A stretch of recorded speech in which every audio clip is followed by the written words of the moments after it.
Hi, my name's Jonathan M0XXJ. Welcome back to the channel. A few months ago I made a video about a huge amount of QRM that I was getting on my new QTH. And thank you to everybody who replied to that video. I had over 66 comments on the video and you've been immensely helpful.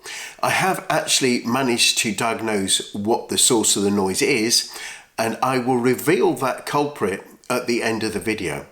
First of all, I wanted to go through some of those comments that I received and look at those to see if they could help anybody else who might be suffering from the same issue. Starting off with some general comments and advice from people. Also, switch mode power supplies, LED lighting, solar panels, VDSL, which is very high bitrate digital subscriber line, Wi-Fi power line devices, burglar and security systems, electric fences, power over Ethernet, and there's also a wildcard selection that came back from one viewer. Amongst the general feedback, 321 Catbox WA gave a number of areas where he thought that it could be causing the problem. And followed up by George Gooden 3289, who said that he also had a terrible noise problem and he used a cheap AM radio sniffer to track down the area to see where it was coming from. Adrian Fox 9431 was saying that it's worth monitoring it over a few days. I completely agree with that. Also, magnetic loop receive antenna really helps to track this noise down. I think it is really important to do this noise investigation over a period of time, because I noticed that there is noise that comes up just now and again, and some of it seems to be down to a local car charger that one of my neighbours have got. From another viewer, they were talking about these black boxes that have been appearing on their street, and that they could be 5G boxes, and it's also possible that in some areas you've got activity going on from airports and other sources of noise. Stephen RE7XT suggested that you get a map and 2 or more friends and then walk the area until you can find the noise.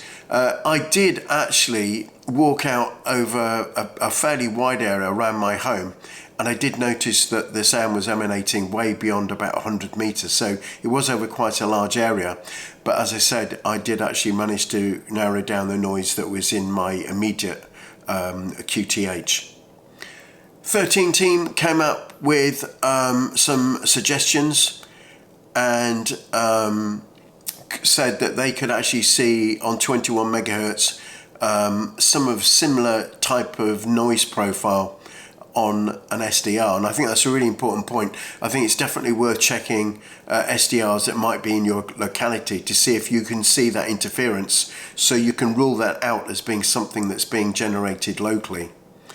And he said it's either some sort of solar activity or a global player like HARP. Well, I'm in the UK, so I'm not immediately near any sources of interference like that, but there are a number of local installations that possibly could emanate noise over a wider area. Eric the Viking mechanic, he said the same issue here in Berkshire. It's not always, but most evenings. Being in a built-up area, it's difficult to track it down, and yeah, that's right. If you live in a very, very built-up area, then you are more prone to noise. In my previous QTH in West London, it was a very, very built-up area, and I had a noise floor of around S9 on most of the bands, so it wasn't great. So I had to use other techniques in order to lower the noise.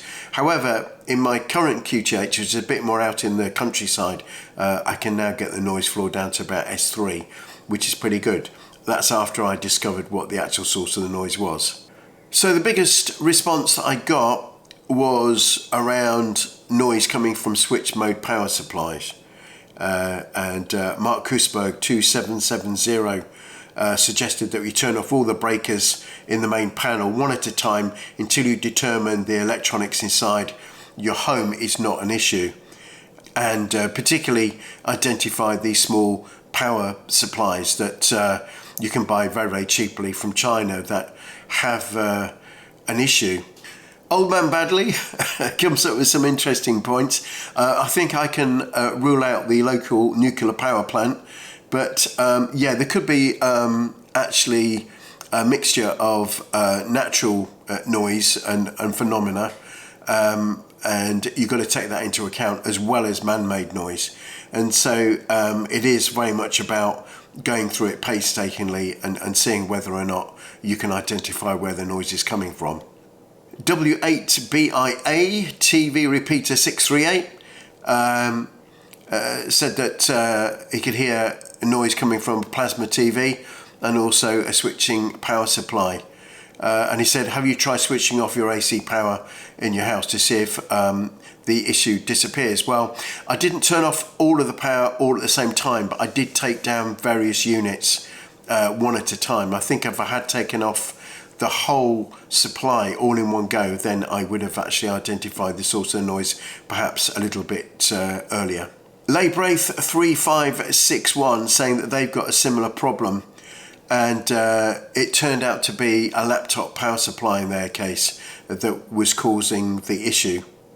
And Marco, he actually points out that normally mobile phone chargers and the like are very cheap quality, and so you should be aware of those because they potentially could be the source of noise. And Fred 2363 was saying that everything now runs on these switching power supplies, and that can't ever really be improved. On decent units that are made, there is some notching that goes on so that you don't get interference necessarily on the amateur bands, but there is an awful lot of equipment out there now that just relies on these very cheap supplies.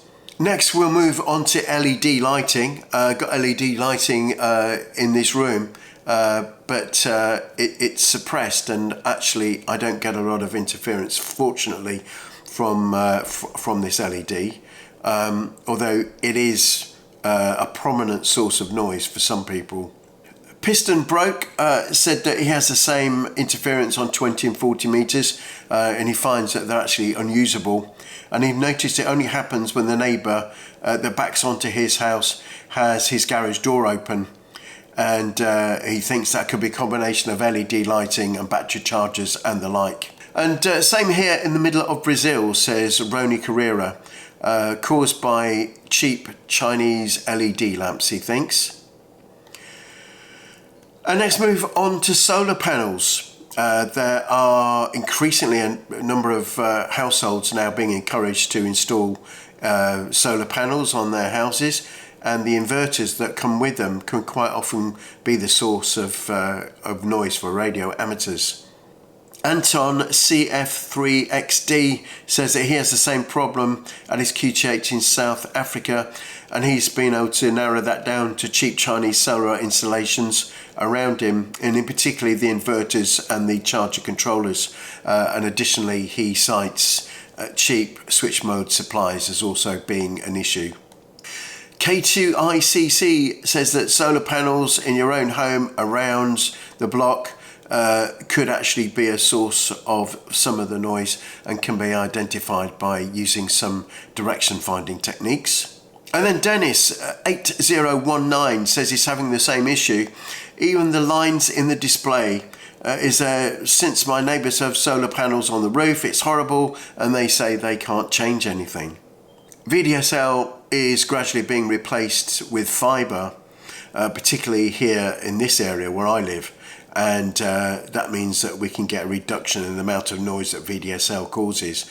But because they're sending a signal over copper, that can potentially have the ability to cause interference, although they are supposed to notch out the frequencies for the amateur radio bands, but in practice that doesn't always seem to be the case. Bill 2018 He said that his noise started to go on 30 metres and then for the last 6 years affected HF from 160 to 20 metres with the exception of 60 metres. He said VDSL stops about 17 megahertz with a narrow quiet spot on a few frequencies with the guard bands, but 5.2 megahertz being one guard band, which is why I could use 5 to 62 megahertz. And he says that the RSGB has data on this. Bill follows up by saying that Ofcom said it was his telephone line which was probably became unbalanced due to the corrosion and radiating of S8 noise, and he already thought it would be his line actually causing the problem.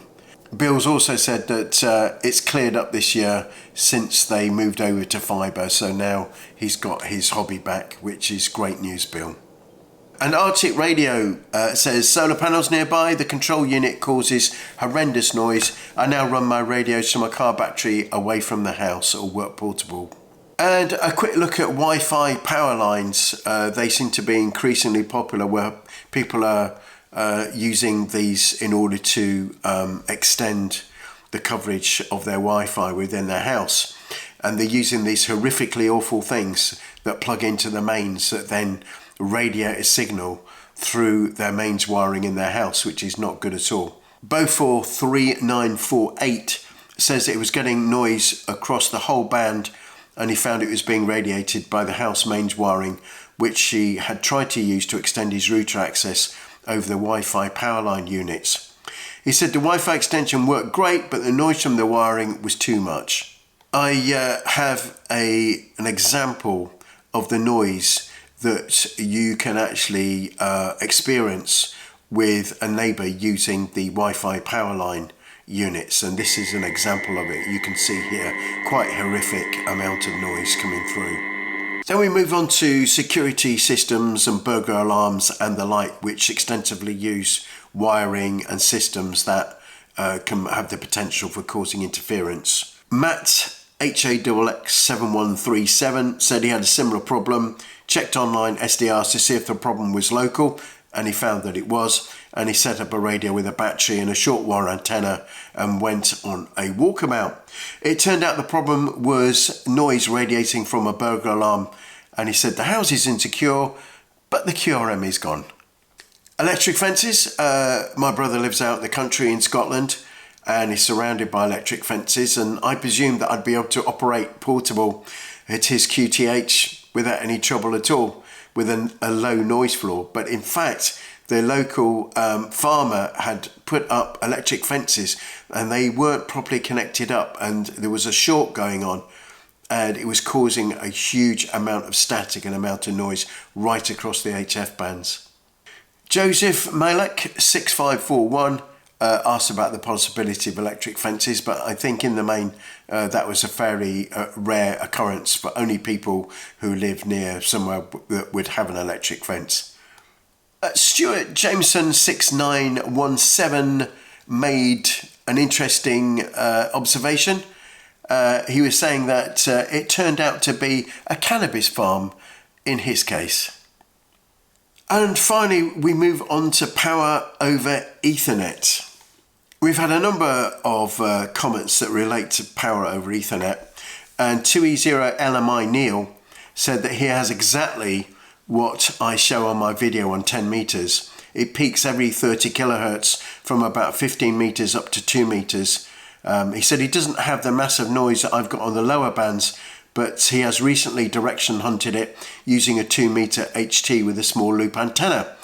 He said that the noise is definitely coming from my neighbour's house. I'm almost 100% sure it's coming from their security cameras, which are linked together by Cat5 Ethernet cable. And they use a power over Ethernet supply to power the cameras. ZL4 SSB 920 says that on my video he can see two types of interference. He said the tone you can hear every few kilohertz depends on the router clock frequency. On the higher bands it may be on the lower bands also, but he thinks it's more likely to be from a router, normally the gear connected to a LAN port that is not from Wi-Fi. So yeah, thank you for that. And finally, Lylewatt 6370 said that had about the same problem here. To track it down to a power over Ethernet camera on my garage close to my antennas. He shut off the camera when he wants to work ham radio, and he's emailed the company in China, and so far they tried to help but to no avail. Right, so we are going to do the big reveal, and you're probably wondering, why did I leave power over Ethernet until last? So yes, so not to spoil the surprise, it's this. This is the source that I identified as being the culprit and the cause of my interference. This is a power over Ethernet switch, and it's got a bit of a story to it. So I moved house, and obviously there was a lot involved in moving house. And although I'd realised that there was a lot of noise on the HF bands, I didn't have really enough time to devote to trying to find the source of the interference. Just really hacked me off, but I had other things to do while I was getting everything shipshape in the house. So to cut a really long story short, the main approach that I took was a bit piecemeal. And although I had turned various bits of equipment off in the house, and I suspected a few things like car chargers and VDSL, I hadn't done it in a systematic way, which meant that there was a possibility that I was going to miss something out. I did turn off all the switch mode power supplies. I used a battery, the whole thing. I was still getting the noise. I came across a box in my garden a few weeks after we'd moved, and it was a sealed box, and I presumed it was some sort of junction box for a power supply, for an outside power supply. But I did decide to open it and look what was inside, and I found the switch with the PoE connected to a number of Ethernet cables that ran around the perimeter of the house. And this really was a Eureka moment. I turned that off, did some experimentations with my radios, couldn't hear the noise anymore. So it seemed to be the source of the noise. I did, over a few days after that, just check intermittently to see whether or not I was getting noise still, even with that unit turned off. But it turned out that in the end, I wasn't getting it. So that was deduced to be the source of the noise, which has been great. It means my noise floor most of the time is down to about S3, which is fine for me, considering I had a noise floor of S9 at my old QTH in the suburbs of London. And occasionally I do get some noise on 40 metres, down on the lower portion of 40 metres, but I put that down to a local neighbour who's got a car charger, electric car charger, and it seems to be only when they're charging their car, and they only do that every few days or every couple of weeks, so it's not that often, and it's not a major problem for me. But I thought I'd finish off by just going through what I think are the main points to watch out for when you are looking for sources of interference, because I know that a lot of people increasingly do suffer from this. So the few points that I'd go through: where feasible, check QRM levels in the vicinity of any new home you're considering moving into. Approach the investigation into the source of any noise in a systematic way, starting from isolating all power in your home first. I think if I'd have done this right at the very beginning, I would have realised that it is definitely something within my house, but I didn't isolate everything all in one go. The main reason I didn't is because we had people working during the day, and I didn't have a suitable time where I could shut all the power off. Start by looking at the most likely sources of noise in and around your home. Use a radio with a battery to rule out any local mains-borne interference. If possible, use a portable radio with an RX loop aerial so that you're able to identify the direction that the noise is coming from. Keep a methodical notes of times and frequencies that the noise can be heard, and a detailed diary, as well as video recordings of the noise and the noise profile on a pan adapter. If you have ruled out the interference coming from your own home and can detect noise outside of the area of your property, consider approaching your National Radio Society and local regulatory organisation and ask them for help. This list isn't definitive, and so I invite you to leave comments below for any points that I might have missed. Again, thanks to everybody who took the time in order to comment and leave really helpful comments in the last video that I made. It really did help a lot and helped me to narrow it down. And I hope that this video might just help you if you've got any particular noise issues, might help you to be able to narrow down the source of your noise. And until the next video, this is me, Jonathan M0XXJ, wishing you 7-3.